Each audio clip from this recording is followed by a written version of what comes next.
Welcome to the Perinatal Wellbeing Podcast. I'm Christine, your host and certified perinatal mental health professional. This podcast is all about authentic conversations. We want to open up the discussions around perinatal health and well-being, from mood and anxiety disorders to breastfeeding to grief and loss in the perinatal period, and everything in between. While this is not therapy or medical advice, it is the place where we are going to continue to open up the discussion around all things perinatal mental, physical, emotional, and sexual health to help reduce stigma and break down these barriers to support. I acknowledge that many Indigenous nations have long-standing relationships, both historic and modern, with the territories upon which Perinatal Wellbeing Ontario is located. Today, this area is home to many Indigenous peoples from across Turtle Island. I am proud to acknowledge that there are 46 treaties and other agreements that cover the territory now called Ontario. I acknowledge that I am a settler on these lands, and it is on these ancestral and treaty lands that I live, learn, and work. Hello, and welcome to Perinatal Wellbeing episode number 5. Today is our very first guest interview, and I am very excited about it. This podcast is about sharing stories in order to learn from each other and normalize all kinds of experiences.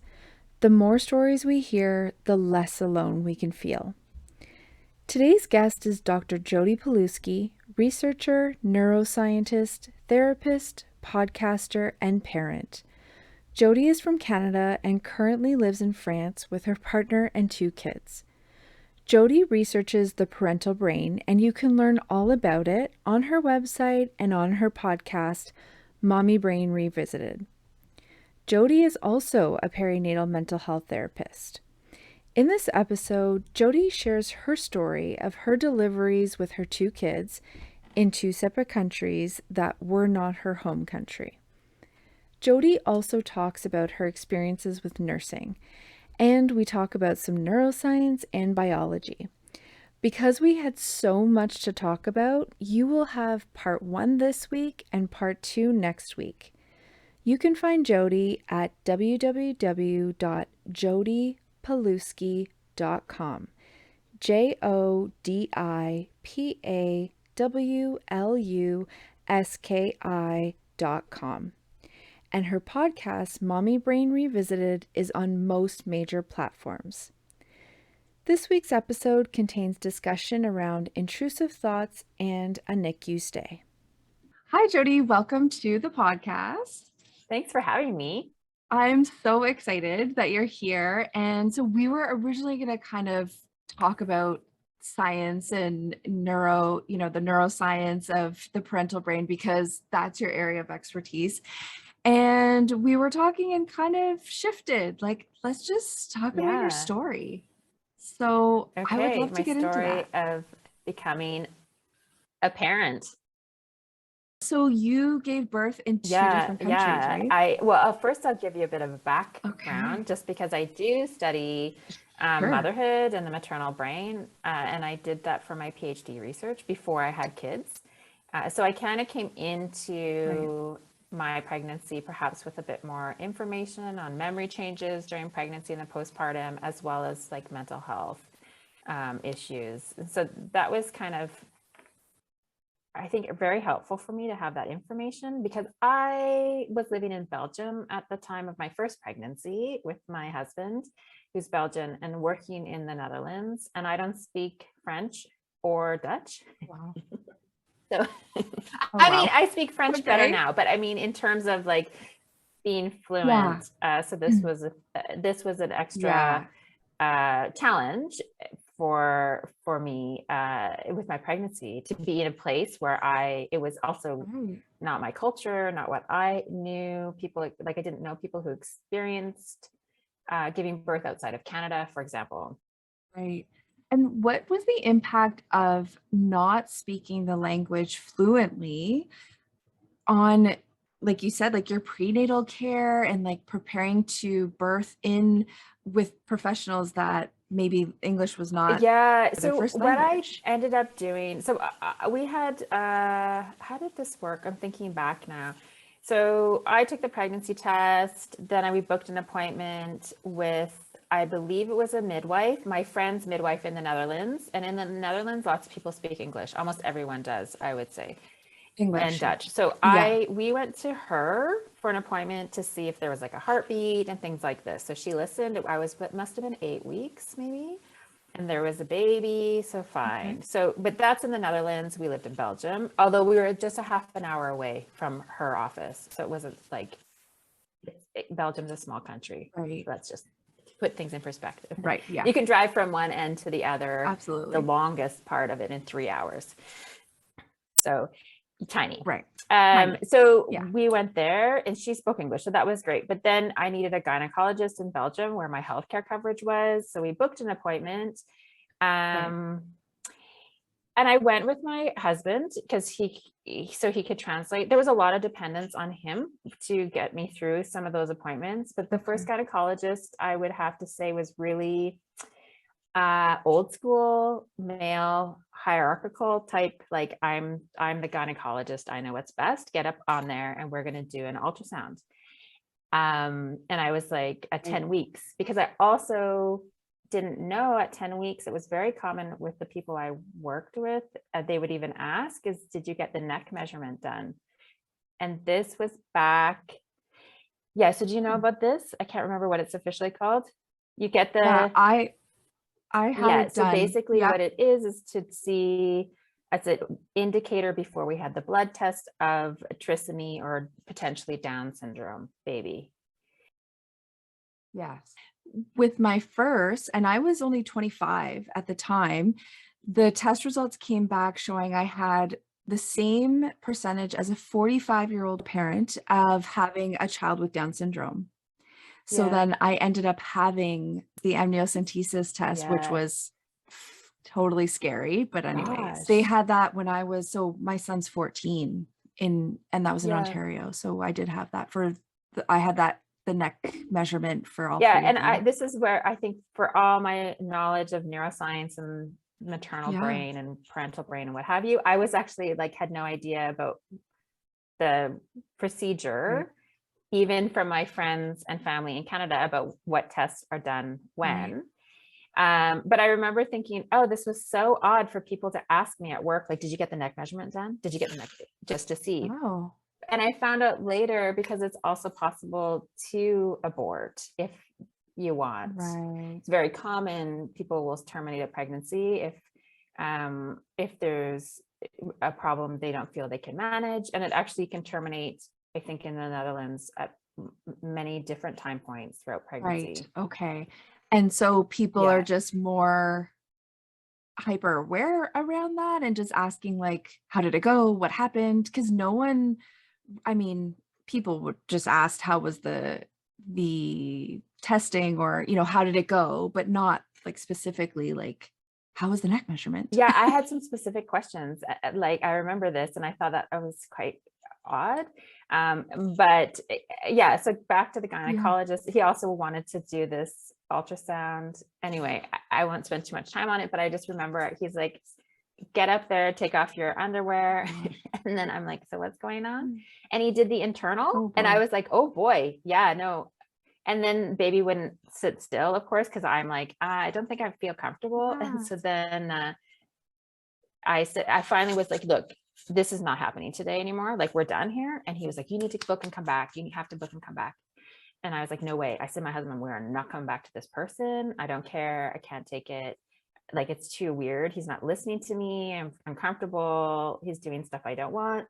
And so my husband was like, well, let's just book an appointment and I was like, well, I'm not going. No way. So we booked an appointment. We canceled the appointment later by phone. And then we went on a search for a gynecologist in Belgium that could work with the midwife in the Netherlands. In the Netherlands, they have quite strict rules for home delivery, and they have many women usually give birth at home. So I wanted to try for home birth, but she said you have to be within 10 minutes to a hospital. You have to have a gynecologist that can be working at that hospital because she wouldn't be able to, and all these kinds of things put in place. So we did that. I felt like we did spend quite a bit of time shopping around, and my husband also calling around to find someone that that we were comfortable with, but more so me. And in fact, I had a good friend who had a baby a few months before me, or the baby was maybe a year, in the Netherlands that I worked with. And she's the one, we had the same midwife. And she was really helpful with just giving me some information, some basics about what she did, what her pregnancy was like, and then also birth wise, which was really, really helpful. So, yeah, so that helped. She actually at one point pulled me aside and showed me pictures of of her first. Wow. She had pictures she didn't want to Right. have taken, but her mom was in the room and didn't Right. have anything to do. And she's a nurse and she was just snapping all those photos of the baby coming out. Right. Because I don't know who wants those, but some people Yep. do, and that's fine. Some But she people was like, do. here, Yep, have a yep. look at these photos. So you can see like the head really squishes, and it really squishes. Like, I don't think we see enough Right. of those photos, quite frankly. I agree. Yes. Yeah, I Yeah, so agree. that was helpful. And I also wanted to prepare a bit for the birth process. So I read the hypnobirthing book, which was interesting. Yeah. I knew lots of my family members and my close friends had given birth either at home or without any interventions in hospital, almost a majority of them that I was quite close to. So I felt like, oh, I know lots Wow. of women who have had home births, who have not had medications, who have had success like vaginally delivering, or vaginally birthing. And I was like, so that actually felt good to me going in with this kind of home birth idea. Yeah. Yeah. And can I ask, for you, the idea of a home birth, where did that come from? Like, what was important to you in terms of having a home birth versus, going into the hospital? Yeah, that's interesting you ask, because looking back, I'm not sure where that came from. I think I knew some stats. In fact, like I knew from Yeah. some research coming out of like UBC when I was a postdoc there, that home births with Yeah. like trained professional midwives can be quite successful for low risk individuals. The Netherlands, they're very low risk. So as soon as there's a little issue, you're off to the hospital. So I felt very confident, like these are really professionally trained women who do this all the Right. time. If there's a minute thing wrong, you're gone, like to the hospital. So there was no Right. like, let's just see what happens and push it and kind of thing. So I felt And so for you, that was that was reassuring? reassuring for me. Okay. Yeah. I know some people are, they get nervous about that, or they don't want that necessarily, where any, the smallest thing, we're off to the hospital. They do want to stay home.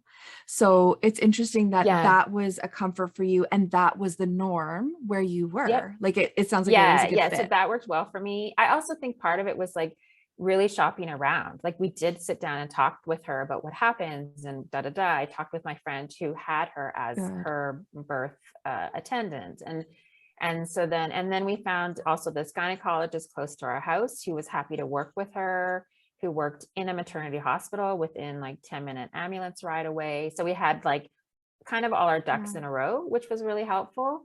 And my husband, of course, was going to be there with me during this time. So that was good.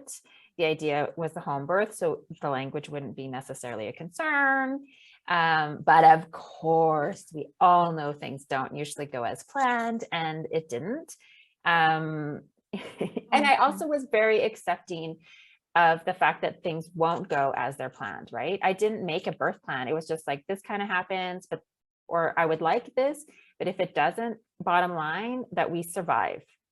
This for me is like, that was it. Like baby comes out, I make it through whatever happens. So I really, because I understand that this process, although it can be very simple for some, it's sometimes not as simple for whatever reason. And yes, this happens.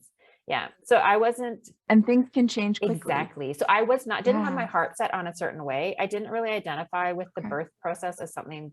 I didn't think it was something that would make or break me as a parent. Like it wasn't like the starting point for me. For you, like thinking, okay, I don't have a birth plan, nothing concrete. I know things can happen. I know things can change. Where do you think that comes from for you? Is that like being a neuroscientist and kind of, knowing things shift and change, or how does that work for you? Yeah. I think part of it, I did actually doula training years before I went to grad school. I didn't finish it. I never visited a birth, but I did the coursework for that. And I think with that, you hear stories through the training, but I also felt like, thinking back, I felt very like aware that this process doesn't go smoothly for people. For me, having children was something I wanted, but if it didn't happen, it wasn't a big thing. So maybe also I didn't put so much emphasis on it because I identified with other things in my life, maybe in a different way. I had different parts of me that I felt strong about. And so this part of me, I wasn't too concerned about. Absolutely. Like if it didn't happen for you, if you didn't become a parent, or it wasn't like that was the biggest part of you have all these other parts of you that were just as important, for you. Yeah, I think that was part of it. It's just, and also just looking forward to having the baby, not focusing like so much on the event of birthing, but also the other parts of it, right? And I think that's important too, because of course, when we're in it, it just seems like this is the biggest event ever. And if we're so focused on the birth, like the labor and delivery piece, then after it's kind of like, oh yeah, now I have to take this baby home. Like now what do I do? Right? Because that huge, like momentous event is over, baby's here. Oh, now like how do I bath them? Without them like slipping through my fingers, or, just all these other things that I don't think we really think about, because we can be so focused on just that culminating event of pregnancy being the delivery.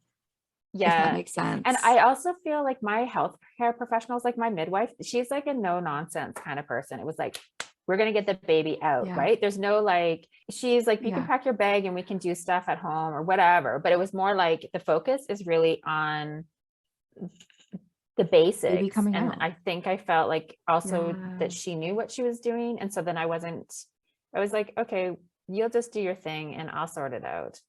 I mean, I'll be there and I'll try to sort it out. You just tell me what to do and I'll do it for you. Did she speak English? She spoke English, the midwife. That's my Dutch midwife. Good. I'm curious. I know I'm pausing your story a little bit, but how do you think now, if you were the same, having your same story, but in the pandemic, and perhaps not able to have your husband there, let's say for all the prenatal visits even, and to have him there to be your translator, how do you think that would have impacted you being in a country that is not your home country? Yeah. So looking back, now I of course speak French better and I could do these things by myself. But if it was pandemic then, we would probably have all the care in the Netherlands somehow, all the prenatal visits, and then have to shop around for a gynecologist who spoke more English and who would be there during the birth. Oh yeah, we would have, I think I would have needed more shopping around, like really, really like, and if we have to relocate for a little bit and rent something or do something, I would have, I think we would have had the option to do that, but I was very important to me to feel comfortable with my healthcare providers. And regardless of what my partner thought, I didn't care, because if I don't feel comfortable with them, if I don't think they know what they're doing, if they're not listening to me, then we're out. I'm done. And I think that this, for me, gave me a lot of reassurance, like I felt good about what was going to happen because I was in good hands and I could understand what was going on. So Which is so important, especially in, like you said, we don't, even if you have multiple kids, every delivery is different. Yeah. Just because you birthed like 10 kids doesn't mean, you know, you're necessarily going to know what's happened on the 11th, because it's Yeah. different every Yeah. time. And so knowing, like, having someone there that you feel comfortable with is so crucial. And then also, I know this is, bigger picture stuff and not necessarily your story, but just even thinking about how people that maybe don't have that opportunity to shop around, or like, for example, if you're in Ontario, you can't necessarily go to like Quebec or, Yeah. Manitoba to find a different healthcare provider, right? And that can be Yeah, and I tough. think that this was also, I was lucky with the midwife, or maybe midwifery is a bit more flexible that way to cross the border there. The Yeah, gynecologist I would have right. had to stick with in Belgium, and a Yeah, hospital there. But I really don't know what I would have right. done if it was like pandemic. I mean, I would have shopped around, but what if I couldn't find someone? Yeah, What if I can, like, yeah, then what do? You like have your Google Translate and hope for the best and do it alone. I We're not guess. allowed to do it alone. They were not allowed to birth alone in France during confinement. During the No. pandemic? Macron, after the first like Oh, 2 weeks, he was like, no way, there's no one will die alone and no one will birth alone. that is so important, because I think that that has been a really Yeah. inhumane part of this Yeah. pandemic. I can't imagine birthing alone. No, with no, like people running I, in and out of the room, no, and no, yeah. I cannot imagine with my husband, sitting in the parking lot or like waving at me out of the window. Like, I can say that I would have been a Yeah. mess. I would have been a Yeah. mess. And so that's great. I'm glad to hear at least one country sounds like they're, taking that into consideration, Yeah. So right? shopping around for your people, I always say is that's an important thing. Yes. And I think even knowing that you can do that, Yeah. even like, I'm in Ontario, but you can do that in Ontario. I did the same. I was specific that I did want a female doctor that could attend my birth, which is super rare. So I had a family doctor. So she wasn't an OBGYN, but she was a family doctor, but she attended all three of my Oh, births in okay. hospital. Yeah. So that was important to me. And there were students, I delivered in a teaching hospital. So students were always coming in like, can I attend the birth? Can I attend the birth? And when they were male, I said, Okay. no, I'm not comfortable. And they were Oh, not happy. interesting. I remember this one student, like I'm in the middle of Yeah. contracting. He's asking me if he can attend my birth. I'm like, no, sorry, I'm not comfortable. His face was not Wow. impressed. He was not happy and just stormed out. Like, okay, bye. That's interesting. Yeah. Yeah. Yeah.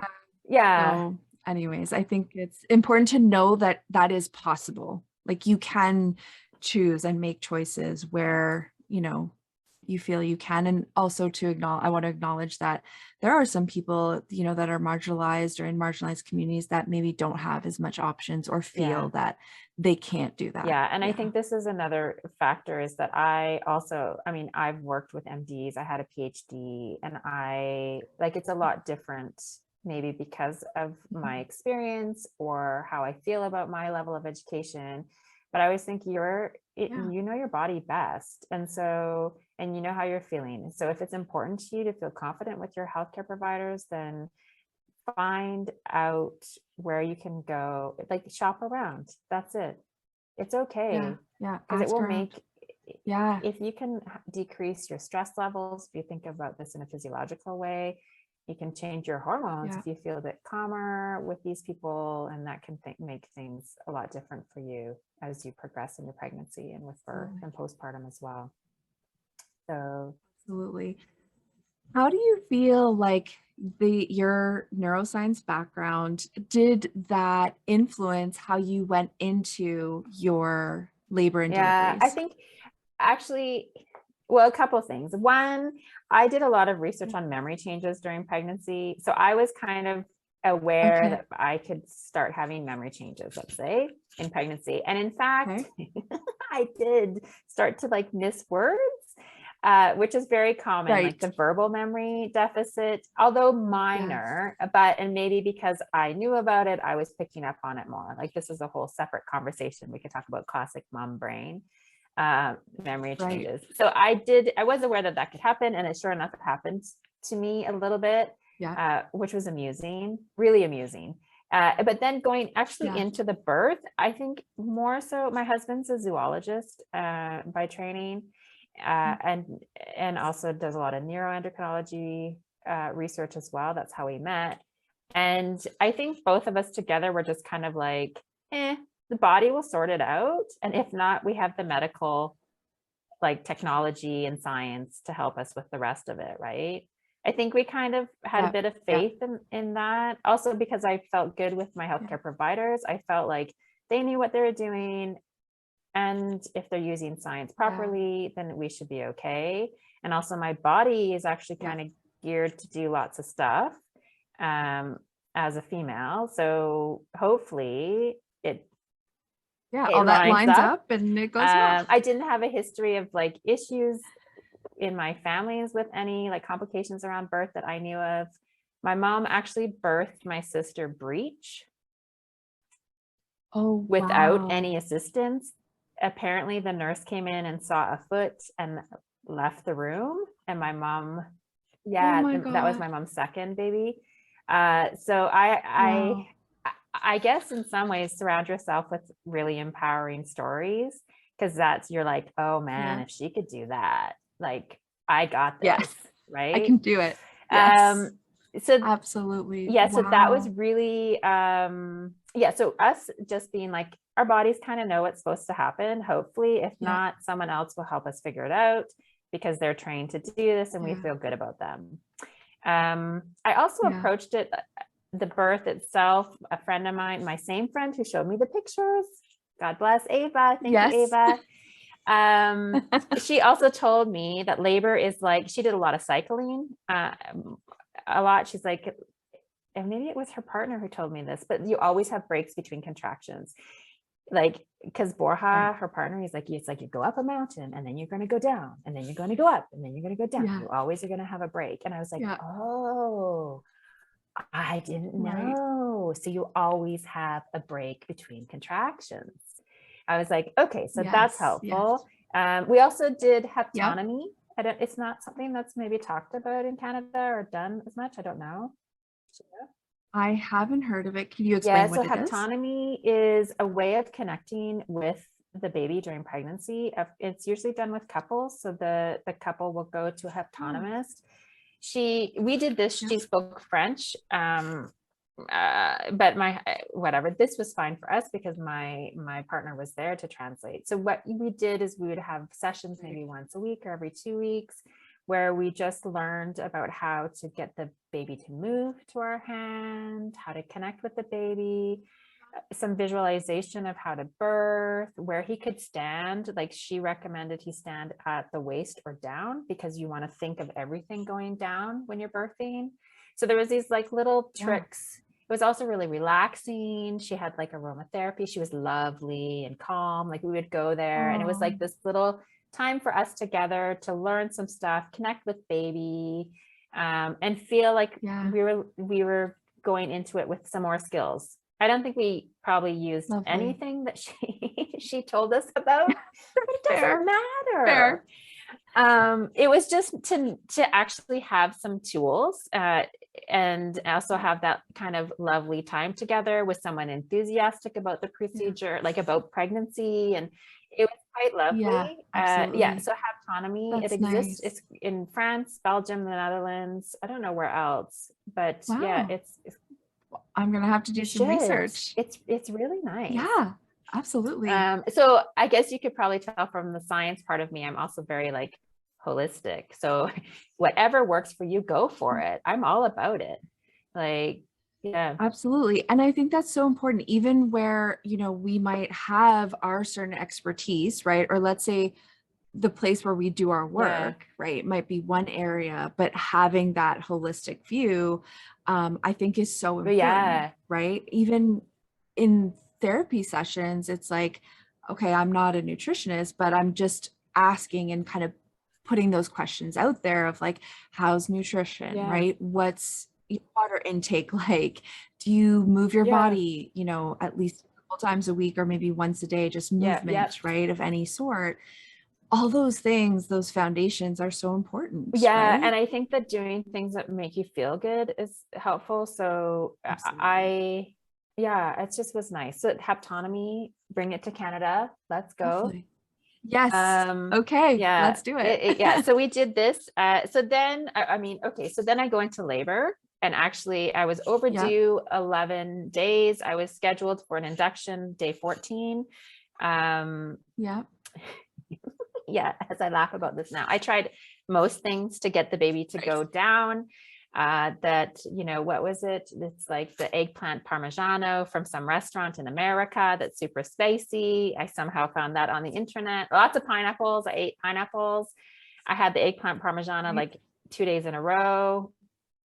What else? Oh, tonic water. Like, it was like baby out, baby walk, walk, walk.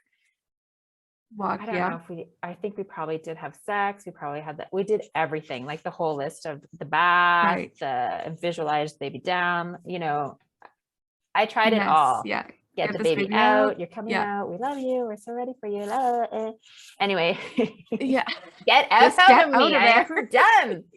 So, and it was actually a night after having dinner, eggplant parmigiana for the second day, that I went to the bathroom and my water broke. I was like, I think that wasn't peeing. And sometimes as I'm telling this, I'm like, gosh, for all my education, and I mean, I'm sure you experience this too. You're like, we know nothing, or I didn't pay attention, or no one told us, like, poof, it happens like this and it feels weird. And, but it's kind of like peeing, but it's not. And yeah. So yeah, it is different when it actually happens to you versus like reading it in a book, or, you know, knowing logically, or, you know, knowing this information. But when it actually happens to you, or being in labor, or what contractions actually feel like, it's a lot different. So water broke, no contractions. And then I'm like, but then I'm all like, water broke, of course, because then you're like, oh my gosh, water broke. So it's like, it's gonna happen. And now I'm terrified to some degree, but excited. Then contractions started. Midwife came at some point. Can't remember how it went exactly, but anyway, checked me in 5 centimeters dilated, really great, no problem. If the water broke, that's good. Baby has to be out in 24 hours. That's the rule there. So, okay. Then labor stopped. Oh yes, stopped. So then it was like, yeah, baby has to come out. You're going to have to go to the hospital, call the gynecologist. Yeah. Okay. Go to the hospital. So this is where I was like, oh crap. So hospital, my midwife can't practice at the hospital in Belgium. So she's off. Bye-bye. It's also December 21st. So it's Christmas staff. Oh wow. And so we're at hospital. I get the Pitocin drip. I actually had a midwife at the hospital because they have nurse midwives. She spoke some English, and I said I wanted to be started off low on the Pitocin because I didn't just wanted to be started low because I knew it could be quite intense. So she did, and then she had to up it, and then it got intense, and then I had, you know, you have the catheter and all sorts of stuff. So that, and she was with me on and off for a while. My husband was with me the whole time, except for she let him go to the bathroom only once.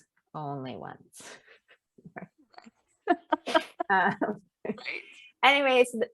And was he allowed to go get coffee or anything? Or no? Are you kidding me? Out. This is out. Like, she was like, no, did we have orange juice at some point? Somebody brought that in. But at one point she was like, I will stay with her. He can go. And I'm like, ooh. And he's like, she's like, no, you're fine. He has to go. Like, poor him. It's the pee. Like, just let him. Poor him.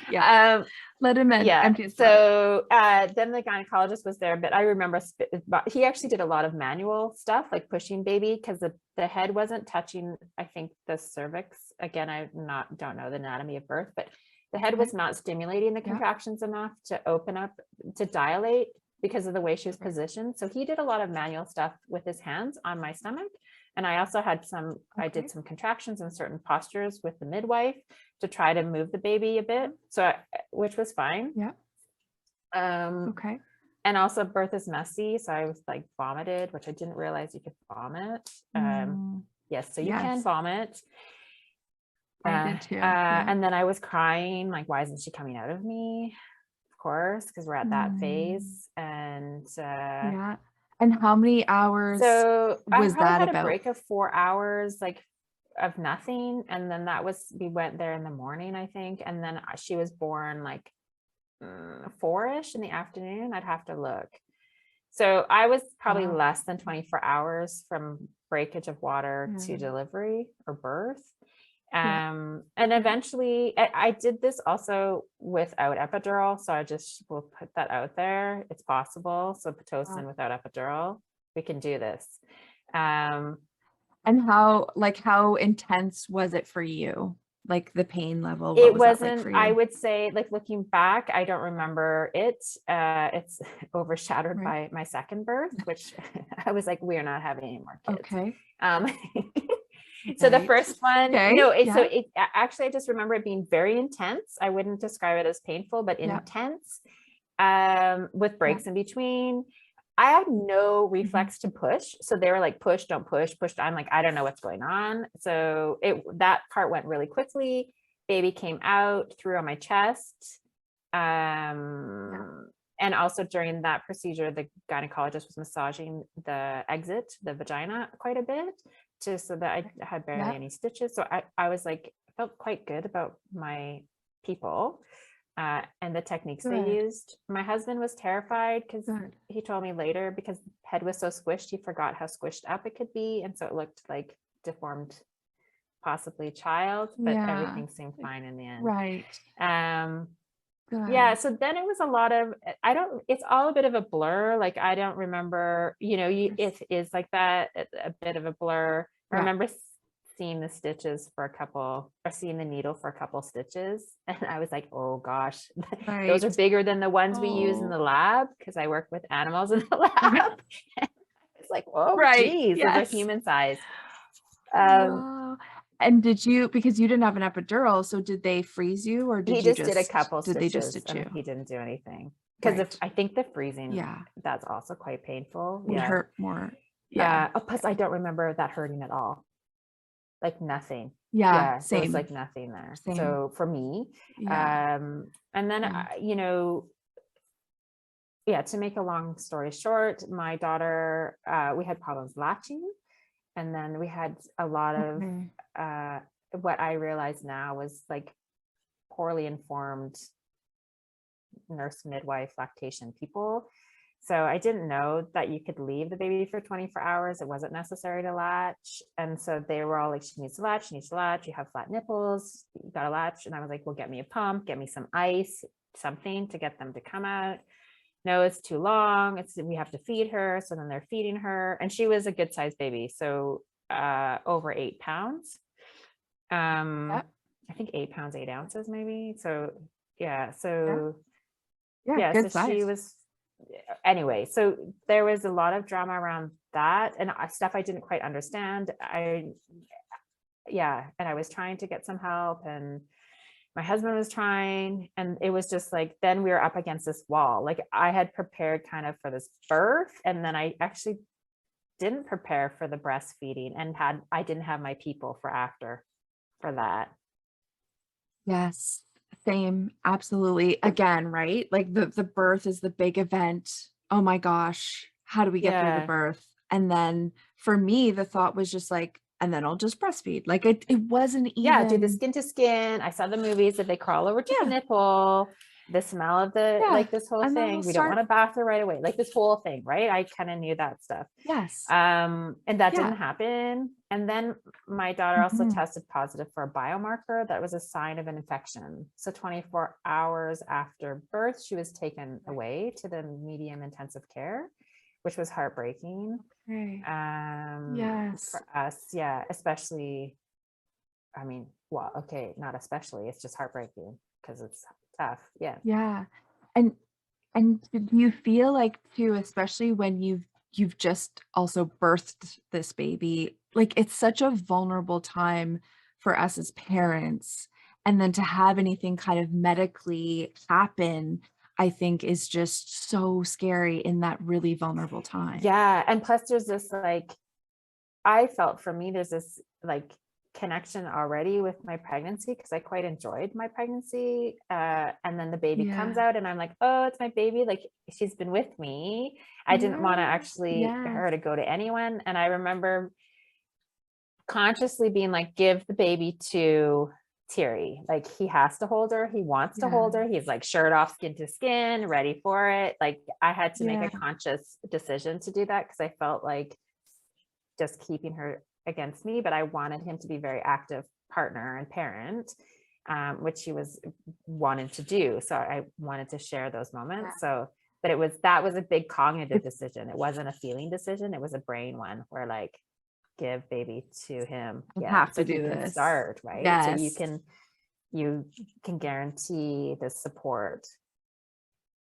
Yes. And give them that opportunity to parent. Of course, to start from the beginning. Yeah. Absolutely. Yeah.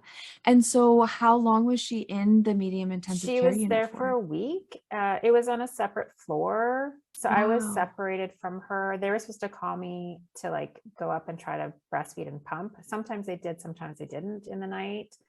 I had to be wheeled there. Like I couldn't walk that distance to the elevator. It was too far. So and we had to wash in and gown up to go and see her. So, and she had an IV on her, IV antibiotics in her little hand and then in her foot. And she was, so that was hard, in fact, thinking about this. But then we were like, she's so big compared to the other babies. Like she was actually had a biomarker saying she might have something wrong, but other babies were like actually born premature or had other issues that were more severe or dangerous. So, so we had this like, what looked like just a plump little baby hanging out in the medium intensive care. So we had problems latching.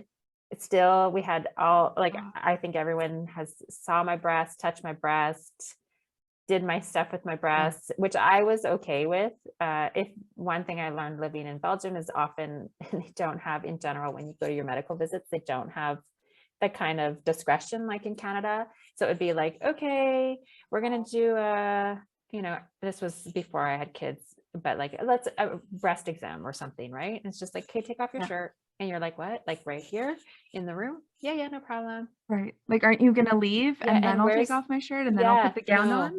So I was already kind of into that with like physiotherapists, like you name it. It's like, okay, take your pants down. And you're like, what? So it's just a different culture around body. And so then for me going into this, I was used to this to some degree. And I just wanted to try as best as I could to breastfeed. And so then, so we struggled with that for some time, which was, I had felt really bad about it, even though no one in my family like pressured me to do it. And I think we've talked about this before, this weird guilt that comes up for no reason, for reasons, but it's a surprise sometimes when you know that it's fine. It's not an obvious like, oh, my mom pressured me to breastfeed or my partner pressured me. It's more those, those overarching societal pressures and, these images of like good motherly moms, that breastfeed and do it successfully and do it flawlessly too. Like we also have to look beautiful while we're doing it with a smile on our face and, the summer breeze blowing in our hair, So I think it like all those like images that we see and those stereotypes contribute to us really struggling when we face challenges. So I think that was a struggle for us. We did so I'll just continue to tell you a little story that was amusing about cultural differences before we Yes. So we had her on the 21st. So we're in hospital over Christmas, and Christmas is a big holiday in Belgium. And so it was the 24th, where that's when everyone has a big dinner. We went upstairs to see her at some point around dinner time, and the elevator doors open, and there's like a long table with food, some wine bottles there for the staff, right? In literally the hallway at the nurse's station. So I walk around the table to the little sink to wash my hands, to enter the room, to put the gown on, to see my child, and my child's not there. And I was oh my gosh. So like, what's going on? Did you move rooms? Like, how is this possible? Anyway, she was sitting at the table with one of like the staff, just having, Christmas wine. Christmas dinner. Like, I was like, what is going on? I mean, number one, wine on a hospital ward. Okay, maybe it was non-alcoholic, but I should hope so. Right. Yeah. But was it? Because in Belgium also, they often have bars in the hospital, like a gift shop and then a bar next to it, kind of thing. So right. Absolutely. Those cultural differences. Yeah. So that was shocking. So interesting. I bet. So how did you react? What did you do? Well, we took our baby, but then we were also like, I guess she's not seriously like ill anymore, because maybe we could just take her home. You didn't have to scrub up. You're sitting at a table with her. We have to scrub up to go in and only have one extra visitor besides us. But regardless, she ended up staying in the room, like in that unit for a while. They did have one bedroom where parents could stay with baby. And I think we had that bedroom for 1 or 2 nights before we went home. We were then at the phase where she had to gain weight. They lose weight and then they have to gain weight, and then we can go home. Yes. Wow. So that was that kind of bizarre like event. It's also really funny. Maybe this is cultural difference too. Like, I remember being in the hospital, and the nurse midwife, one of them came in and she's like, "You want coffee?" And I'm like, "Coffee? Like, we're not supposed to have coffee if you're trying to breastfeed." What? Right. And it was like 10 o'clock at night or something. She's like, "Cafe?" I'm like, no. She was also one that when I couldn't latch the very first day in my room, she started to cry. She started to cry in front of me because the poor baby could not latch. Oh my goodness. And she was crying. I didn't understand everything she was saying, but this was the gist of it. And like, she was crying.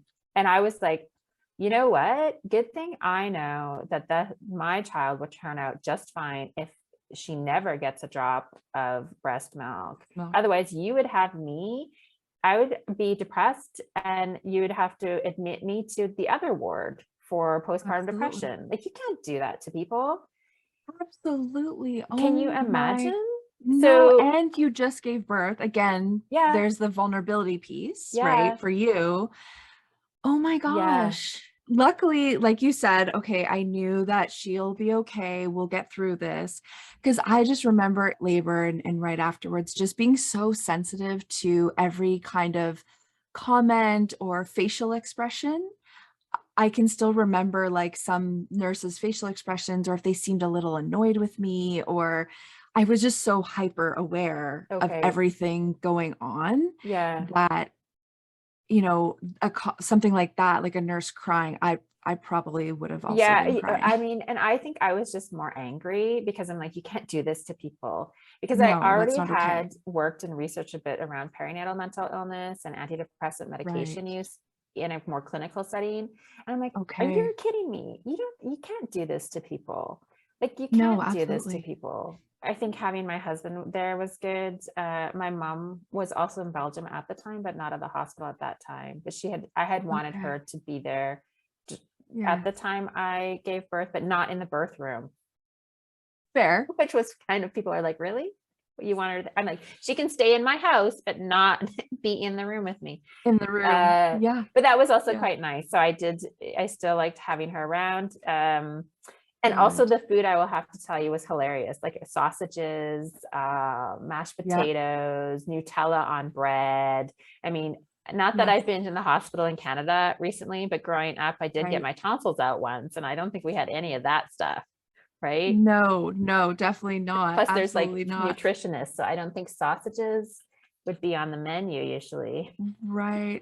Although I will say, I mean, because we go by I mean, this is another podcast, but because we use the Canada Food Guide, which is not great. I mean, the food in healthcare settings is not Yeah. super Yeah. nutritious, right? But, and so how do you feel like that affected you as well? Just being so apart, especially because you felt so connected to Yeah. baby, and then you were so apart from her for Yeah. that Yeah. I week. mean, we were up as much as possible, either my husband or I. The nurses were course. really trying to prioritize my sleep as well. Yeah. And I think that that was also important, even though I Helpful. wanted to be with baby, and that was hard. So if I wasn't Yeah. there, usually my partner was there. Correct. I feel like it was just all a bit of a blur, and maybe in Mhm. some ways looking back, I felt really great after the birth.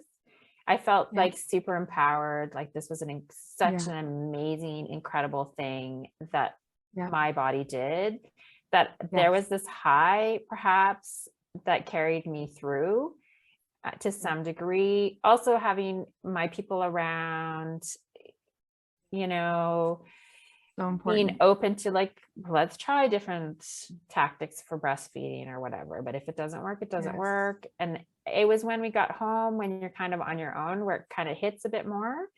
Yes. We did supplement with formula, we did use pacifier, we used breast. I mean, I did it all. Then at one point my Dutch midwife came, and she's like, every boob is made for every baby. And she literally grabbed my breast, grabbed the baby, and stuck us together. And we never used a nipple shield again. She's like a magic woman. I think there's people who are very gifted, Yes. and she was Yeah. one of them. She gave tips to Wow. my husband on how, like, lining up the baby properly. We had another nurse come for checkup and also help check, so he could help with the lining up and the latching. She also was like, baby's too warm, get all the blankets off baby needs to be cool to stay awake, to latch, to nurse, like, and we were, I mean, it kind of changed our life a little bit. Right. Yeah. Good. But then, like you said, having the proper support. Yeah, it was the support, like someone, I felt, it was great. It was great. That was quite great. I had to pump after I breastfed for a long time because my milk supply was low. And then we went exclusively breastfeeding after a while. I don't know how long. But we also had a routine. Like my husband would do the formula in the nighttime. He also like before bed at nighttime, I often would feed, he would change diaper, put her back to bed. Some nights I pumped, poured it into a bottle because I was so tired, and he fed her and went to bed, like changed diaper, went to bed. Like we had this, it was a team. Yes. It was a team. Which is so helpful. Yeah. And how much time did you have off after baby was born? Yeah, so I took typically I took 4 months. So typically what happens in the Netherlands, because I worked in the Netherlands, you take your 4 weeks before your due date is off. You can't work. So I did work still, but I was going just into the lab, which was like a 2-minute drive from our house where my husband was working. They had a desk I could use, and it was in a hospital. So I was like, if something happens if anything at 37 happens. weeks, it just like pushed me over there to the other floor. It was a different hospital than I birthed in, but so I worked. Yeah, at least you were there. Yeah, and because of research, you can always write things and do stuff. So that's what I was doing, is writing. And then I took after birth. I think she was born December. It was in April. I started going back in a couple days a week, and those days she would stay home with her dad. I would pump at work, and we had stuff in the freezer, and so we did that. Then we ended up moving to the United States in that summer. She was 6 months.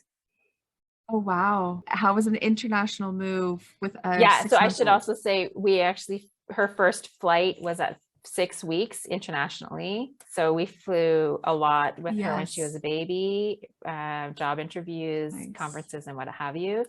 Then we did the move. We had someone pack up the house and move for us. Like that was part of the deal. So that made it quite easy. Then we moved to Ohio, and I was looking forward to being in an English speaking country again. So that was very fun. Yeah. And I can imagine Belgium to Ohio. That sounds so different Very different. Because we're not culturally. talking like a city in Yes. Ohio. We're talking southern Right. Like us, you were in a small Yeah, a town. college town in Ohio, Athens, Ohio, Wow. in fact. As you can hear, Jodi and I got pretty talkative, so you will hear the next part of her interview next week. And Jodi will talk about the birth of her second child and how that experience was different being in the US, as well as her nursing experience with her son. We also touched on some things like the biology of nursing. Please leave me a comment and let me know if you shared any similar experiences to Jodi or if you learned something new from this episode.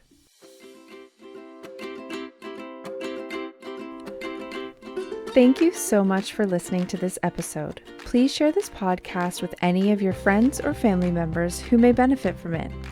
If you feel you are experiencing any of the symptoms or issues that we discussed today, please reach out to any one of your supports. You can also go to perinatalwellbeing.ca for more information, blog posts, and podcast episodes. Check out our new episode every Wednesday.